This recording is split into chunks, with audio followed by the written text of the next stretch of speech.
गणनायकाय गणदैवताय गणाध्यक्षाय धीमहि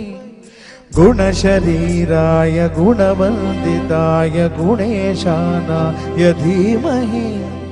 गुणाधीताय गुणाधीशाय गुणप्रविष्टाय धीमहि एकदन्ताय वक्रतुण्डाय गौरीतनयाय धीमहि गजेशानाय भालचन्द्राय श्रीगणेशाय धीमहि एकदन्ताय वक्रतुण्डाय गौरीतनयाय धीमहि गजेशानाय भालचन्द्राय श्रीगणेशाय धीमहि